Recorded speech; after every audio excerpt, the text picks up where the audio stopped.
وصعب تلاقيه في اي مبلغ دلوقتي. ايه ده؟ في ايه؟ نهار اسود، ده عنده كنابل يا باشا. بس مش غريب يا باشا ان شاب زي ادهم ده يكون محتفظ بالبرفانات بتاعه وسط الكنابل. حزلقوم، في ايه يا ابني؟ يا حزلقوم، رد عليا.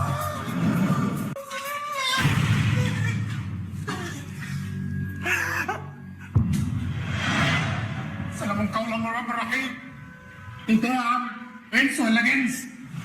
انا احلى ادهم. طب بص، هقول لك على حاجه بس ما تقولش لحد. انا مش ادهم، انا حزلقوم، وهنا في مهمه سريه باكل عيش. صباح الفل يا معلم.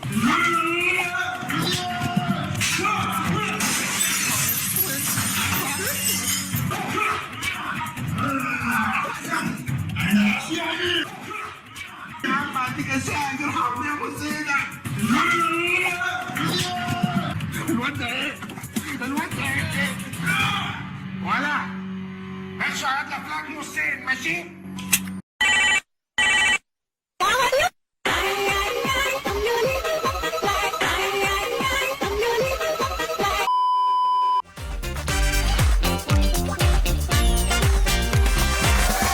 ضيفي النهارده حاله غريبه، نتاج محاوله جديده من محاولات الهجره غير الشرعيه.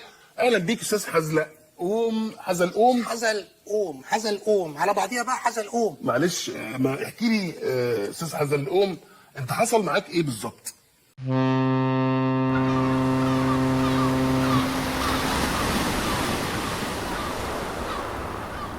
والله يا باشا، هو في راجل اسمه القبطان طلع في الاخر قبطان ولا حاجه. والراجل ده خد مني من مجموعه شباب كل واحد 8000 جنيه على اساس انه هيسفر له بقى بره وكده. وقعدنا 4 ايام في ارض البحر لا اكل ولا ميه. بعدين قال لي ايه؟ قال لي بص تعالى يا حزلقوم، بيقول لنا ايه؟ نط ام الحبه ده اهو. نطيت لقيت نفسي بلطيم. في بلطيم؟ طب ما كان نزلوكوا في مارينا احسن. يا استاذ معتز بقى، ما يصحش كده. معلش، لا بتروش عليا يعني. لا. لا لا لا لا لا لا معلش، انت حبيبي يا حزلقوم. وانت برنس. المركب اللي انتوا كنتوا عليها دي ممكن يبقى فيها مثلا علامه مميزه عشان نساعد في عمليات البحث؟ لو عايز علامه مميزه فهو حضرتك في لا مؤاخذه الباس، انا كنت اصلي بكسب على سطح المركبه. يا عم انت على الهوا. ربنا يخليك يا باشا، انا خفت لا يكمل. لا مش هينفع كده، هناخد فاصل ونرجع تاني.